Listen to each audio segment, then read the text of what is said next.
the architect of your own ruin, the death of the nice person. The prologue, the great deception. You have been lied to since the moment your lungs first met the air. They whispered it in your ear as a child. Be a good boy, be a sweet girl, don't make trouble, share your toys, don't talk back. They promised you a world of milk and honey if you just made yourself small, soft, and invisible. They told you that accommodating was a strength and politeness was a virtue. But look at the scars on your back. Look at the promotions that bypassed you. Look at the friends who only call when they need a favor. Look at the partners who stopped seeing you as a person and started seeing you as furniture. The brutal reality that your parents, your teachers, and society were too terrified to tell you is this: politeness is often just a socially acceptable synonym for submission. When you are overly polite, you aren't being a saint. You are signaling to every predator, every corporate shark, and every emotional vampire in the room that you are prey. You are broadcasting, at a frequency only the ruthless can hear, that your time is cheap, your boundaries are negotiable, and your needs are secondary. You think you are keeping the peace. In reality, you are committing a slow-motion suicide of your reputation. You are eroding your authority, leak by leak, until there is nothing left but a shell that people feel comfortable ignoring. If you have ever felt talked over, undervalued, or invisible, it is not because you lack talent. It is because your behavior is betraying you. We are about to perform a radical surgery. We are going to dismantle 7 specific, microscopic habits that you perform every single day without thinking. These habits are destroying your status faster than any scandal ever could. But be warned, this is not about becoming a jerk. This is about becoming real. And in a society addicted to fake pleasantries, nothing is more terrifying than a person who no longer feels the need to pretend. Habit 1. The apology reflex, the throat exposure.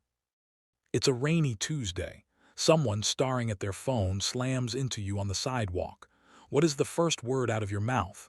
Sorry, stop, breathe, think about what you just did. In the animal kingdom, when a wolf realized it has lost a fight, it rolls onto its back and exposes its throat to the pack leader. It is an act of survival. It says, I am no threat. Please do not kill me.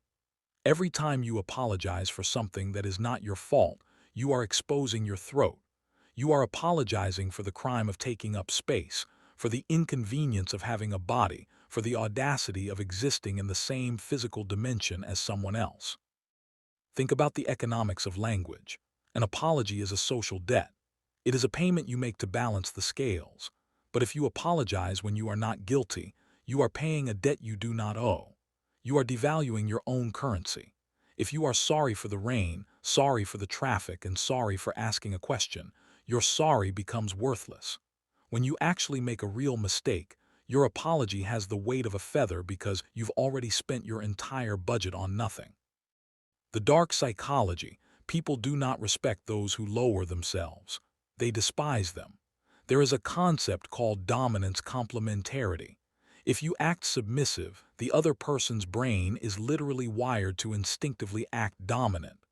By apologizing, you are handing them the whip and asking them to strike. The fix, the power move, flip the script. Do not apologize for a negative, thank them for a positive. Instead of, sorry I'm late, say, thank you for your patience. Instead of, sorry to bother you, say, thank you for making time for this. Do you feel the shift? Sorry makes you a failure begging for forgiveness. Thank you makes you a person of value and frames the other person as being generous. You have just taken control of the room without saying a word. Habit 2. The submission smile, the fear grimace.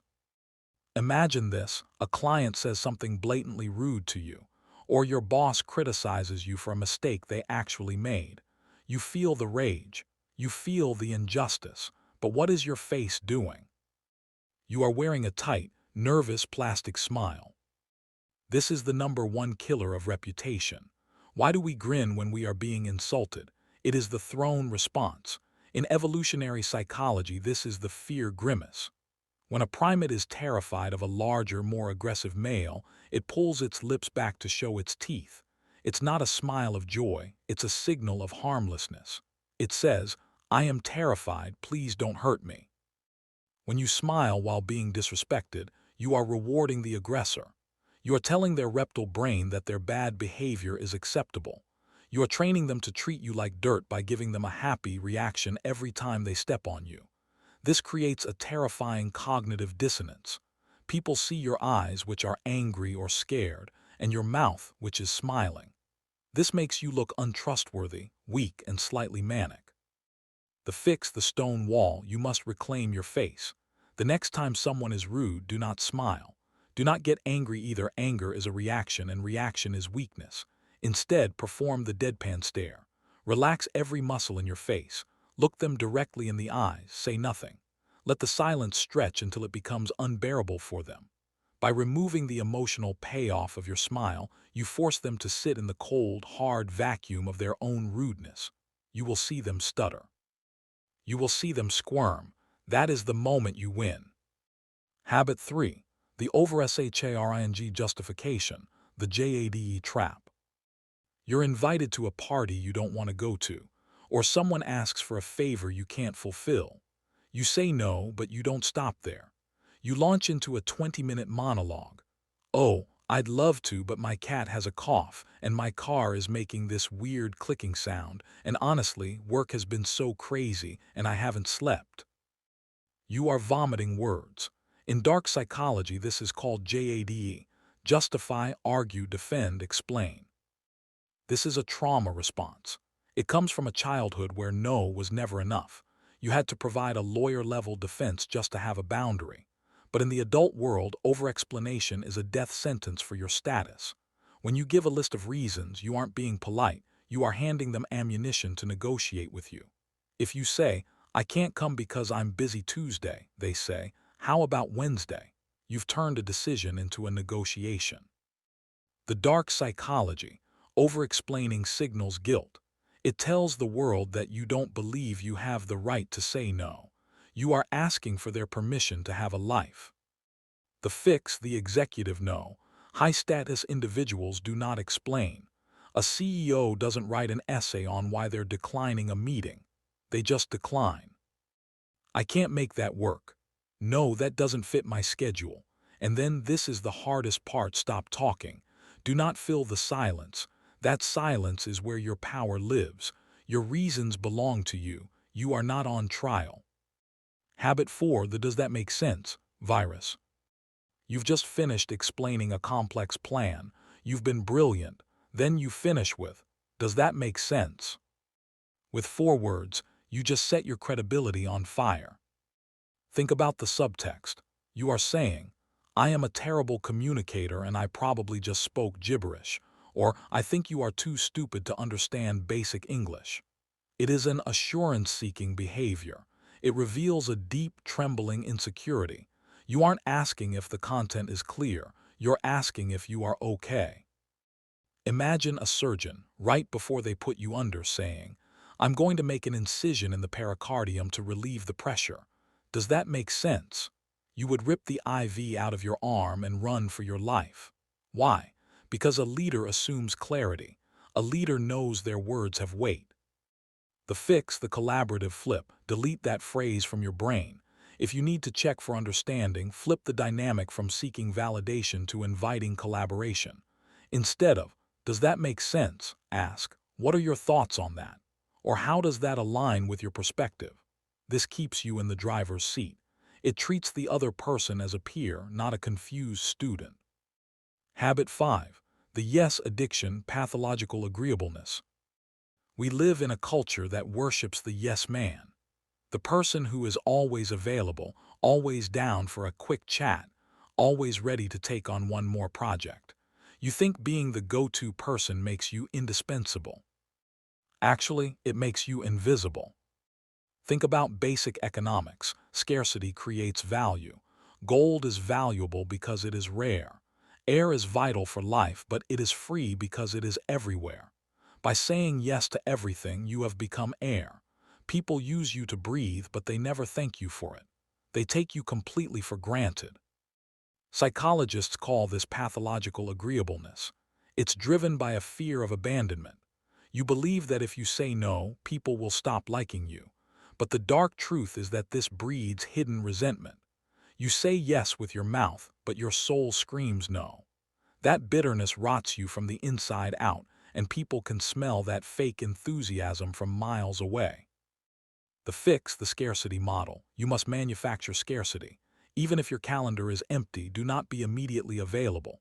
Let me check my schedule and get back to you. That one phrase buys you status. It signals that your time is accounted for, that your life has structure.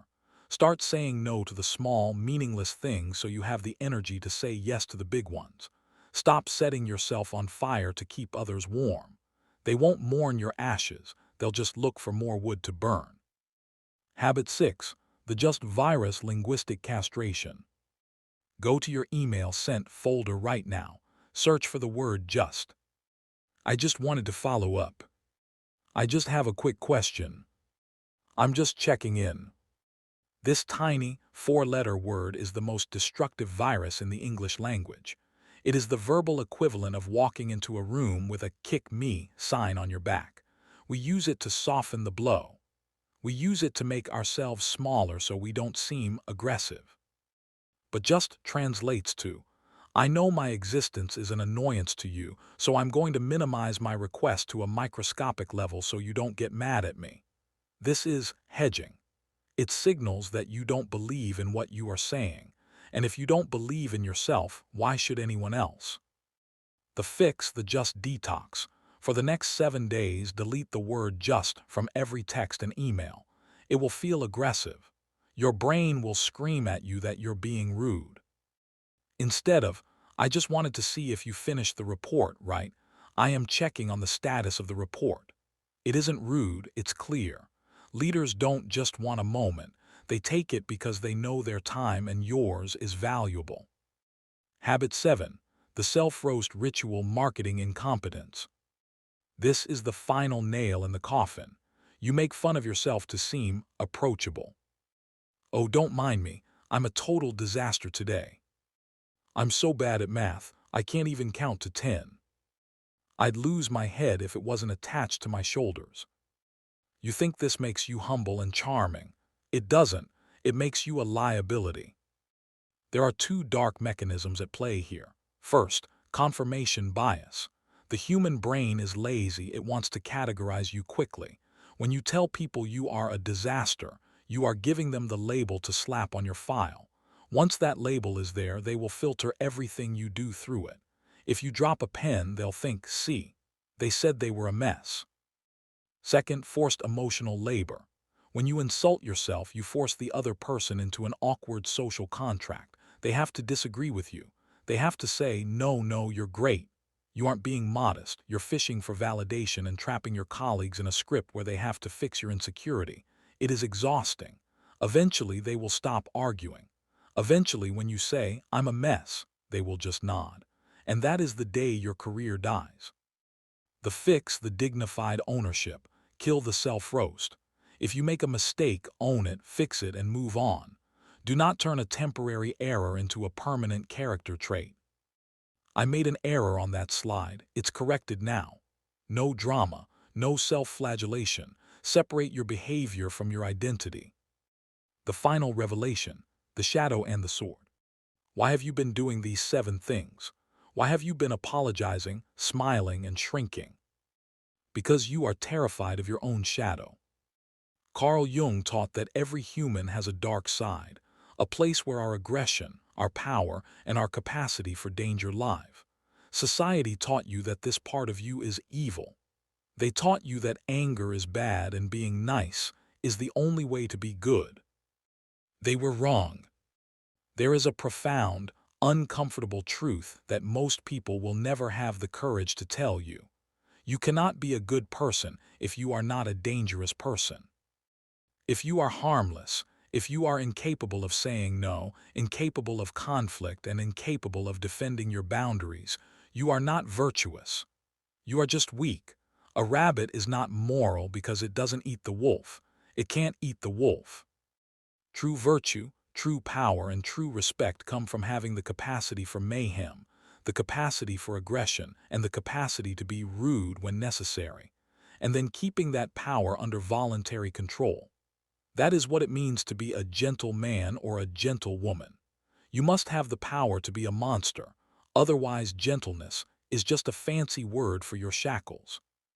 The surgery is over, you have the tools. You know the habits. Now walk back into the world. Don't apologize for the floorboards creaking under your feet. Don't smile unless you mean it. And never, ever ask for permission to be the person you were always meant to be. The world doesn't belong to the polite. It belongs to the real.